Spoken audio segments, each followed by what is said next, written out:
Okay. This one.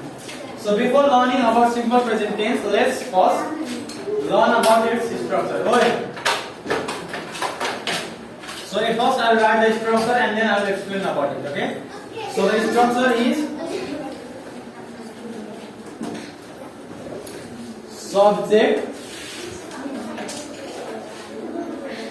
plus either verb 1 or verb 5 plus object. We will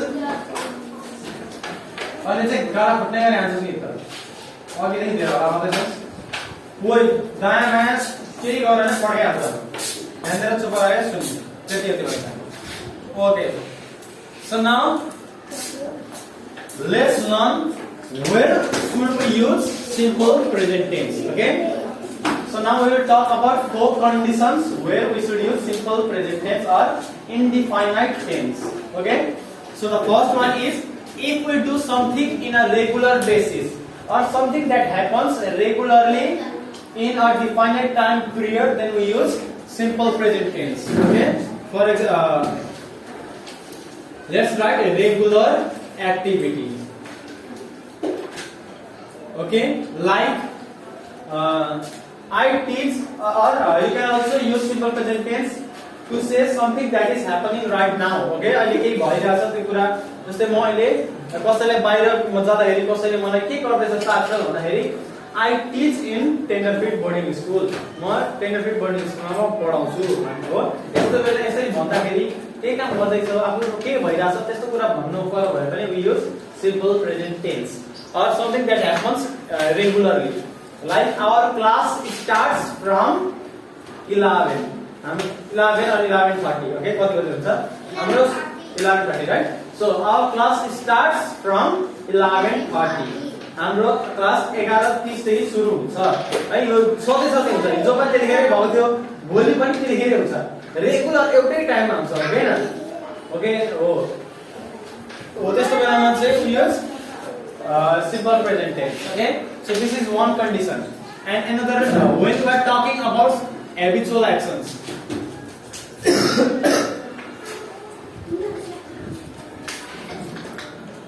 Okay, habitual actions means habits, either it is a bad habit or a good habit, it doesn't matter, it takes simple present tense. Okay, for example, I drink a glass of water after I wake up. म बिहानै उठेपछि एक गिलास पानी पिउँछु हो हैन that is habitual action, that is our habit. Okay, हामी हाम्रो habit को कुरा गर्दैछौं रेगुलरली गरिने काम गर्दैछौं सही yes I brush my teeth twice a day, once a day.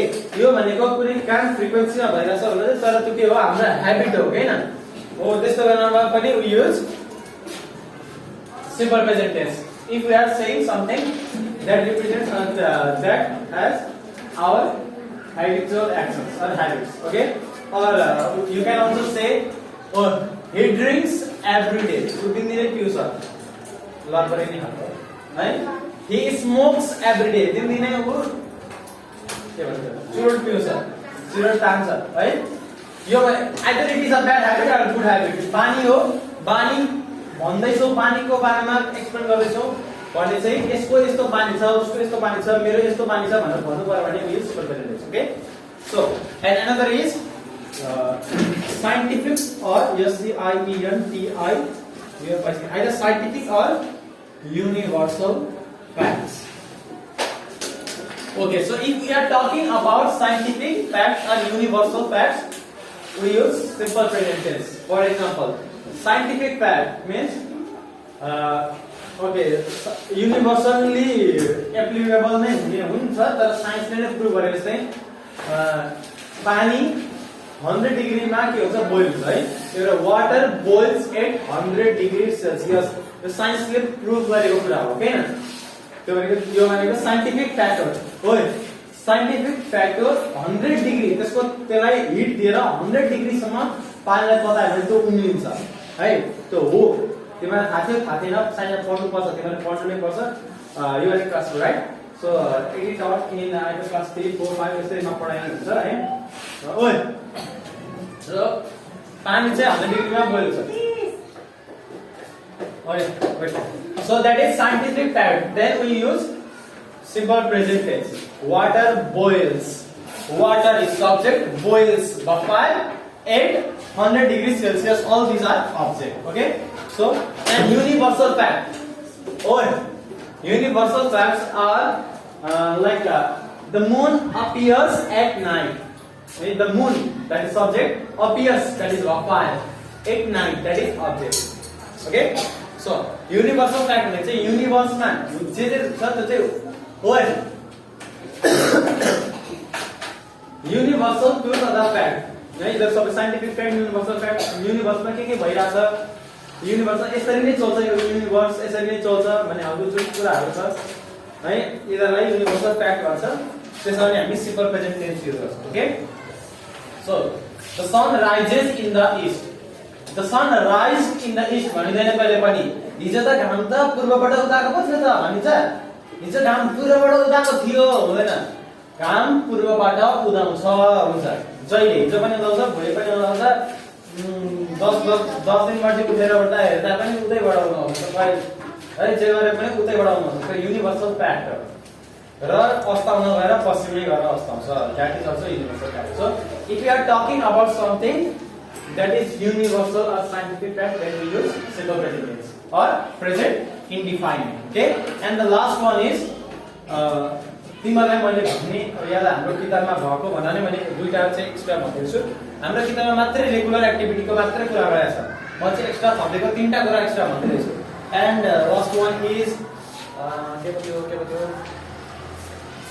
त्यसलाई मेन्सन गर्छ okay What was the last one? Scientific facts, actual actions, regular activity, and there is still one.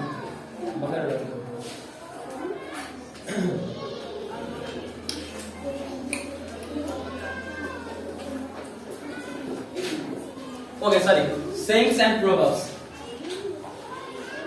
Sayings are proverbs. भनाइहरु उखान तुक्काहरु ओए जस्तै time flies भन्छ है त्यो समय उड्छ बित्छ एकदमै चाँडो बित्छ time and tide waits for none कसैले पनि पर्खिदैन समयले बगेको बेला पर्खिदैन भन्ने यस्तो जुन छ नि समय आउँछ पर्खिदैन बगेको बेला पर्खिदैन है यो पनि भनाइ हो नि त मान्छे भनाइ उखानहरु हो हैन वस्तो सबै के हुन्छ सिम्पल प्रेजेन्ट टेन्स यूज हुन्छ okay that's so let's now talk about the structure Okay, so there are 4 components. Wait, there are 4 components. One is subject, buffer, and object. So at first let's talk about subject. Subject. It has two. There are 2 subjects. Okay, there are 2 categories of subjects. One is singular subject, and another is plural. I think you have already read about these 2. Subjects. Okay, दुईटै सब्जेक्टमा पढिसकेको छ होला grammar okay so सिंगुलरमा के गर्छ singular means single one or plural means 2 or more than 2 okay दुईटा छ plural को या त दुई भन्दा बेसी छ प्लुरल को but there is an exceptional case as well that is of I since being though there is only one person when we are talking about I जब हामी I भन्छौं हामी एकजना आफू single person हुन्छ but we use it as plural okay हामी चाहिँ यसलाई plural जसरी use गर्छौं ओके सिंगुलरमा के हुन्छ he she it or name of any either it is a name of person place animal thing building tree whatever केही कुराको नाम आउँछ भने एउटा मात्रै subject okay things a type Just एउटा को मात्रै कुरा भनिदैछ भने that is singular and plural is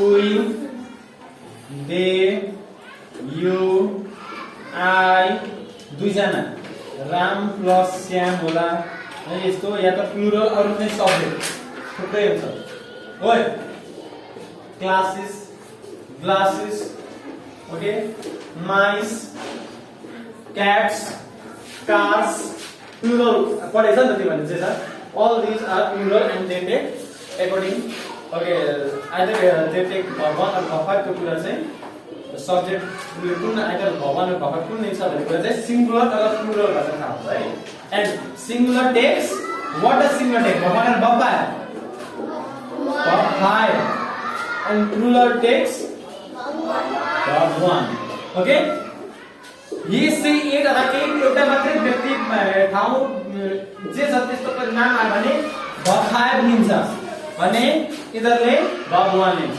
plural okay यो भइहाल्छ verb 1 कि verb 5 कसरी ल्याउने यहाँ कुन आएको छ त्यही अनुसारले verb 1 कि verb 5 लाग्छ एन्ड अब्जेक्ट भने चाहिँ के त्यो सब्जेक्ट र मेन भर्बलाई सपोर्ट गर्न आएका कुराहरू जस्तै अगाडि दिएको एक्जाम्पल जस्तै सुरुमा हेर्ने रेगुलर एक्टिभिटी त्यसमा के हुन्छ our class starts from 11 okay त्यहाँ 11 होस् 10 होस् 6 होस् केही फरक पार्दैन हाम्रो स्ट्रक्चरलाई सिम्पल प्रेजेन्ट टेन्सलाई भाइ हाम्रो मेन कुरा के हो subject our class that is our subject our class भनेको हाम्रो क्लास एउटा मात्रै छैन हो स्टार्ट्स भनेको हाम्रो क्लास एउटा मात्रै छ त्यसले verb 5 दियो स्टार्ट्स फ्रम अर एट 10:30 11:30 2:20 त्यो पछाडीको हैन फ्रम एट देखि पछाडीको जे छ त्यो सबै अब्जेक्ट हो त्यसले चाहिँ हाम्रो क्लास सुरु हुन्छ कति बजे हुन्छ त्यो कुरालाई सपोर्ट गर्न मात्रै आएको हुन्छ अब्जेक्टले चाहिँ ओके यहाँ त त्यही कुरा अगाडि जुन हाम्रो कन्डिसन छ त्यसलाई एक्सप्लेन गर्न आएको हुन्छ and another one is habitual action हो प्रकृति पे अटेन्सन ओके एन्ड यो लस्ट मेथड पे अटेन्सन त सुन्दैछस् निन्द्रा लाग्यो मलाई तँलाई आउँछ यो सबै आउँछ आउँछ भने सुन आउँदैन भने उठ सोचस् के उठ्छस् मन आफै उठेस् ओइ प्रयास तँ आउँछ यो आउँछ सुन आउँछ आफै चुप आउँछ तँलाई के भयो तँलाई आउँछ आउँदैन भने हेर चुप ओके नाउ ह्याबिचुअल एक्सन ओए I drink water every day. तो सबैले गर्छ त्यो ह्याबिचुअल एक्सन नभए पनि त्यो के युनिभर्सल फ्याक्ट हो सबैले पानी पिन्छ दिने त्यो हैन well saying I brush my teeth every day okay I subject I भनेको प्लुरल सब्जेक्ट हो brush that is verb 1 I भनेपछि प्लुरल सब्जेक्ट भएपछि verb 1 I brush भनेको verb 1 my teeth every day is object okay so कसरी के आएको छ scientific facts say the sun rises the sun subject एउटा मात्रै हो के sun rises एउटा मात्रै भएपछि verb 5 लियो ओके न the sun rises in the east भनेको object ओके त्यही भएर हाम्रो जुन सब्जेक्ट र अब्जेक्टलाई डिस्क्राइब गर्न सपोर्ट गर्न एउटा कुनै सिचुएसन क्रिएट गर्दिनको लागि या त त्यसलाई कम्प्लिट बनाउन त्यो सेन्स लाइक कम्प्लिट गर्नको लागि आउने सपोर्टिभ वर्ड्स अथवा फ्रेजेसहरुलाई चाहिँ अब्जेक्ट भनिन्छ ओके द्याट्स अल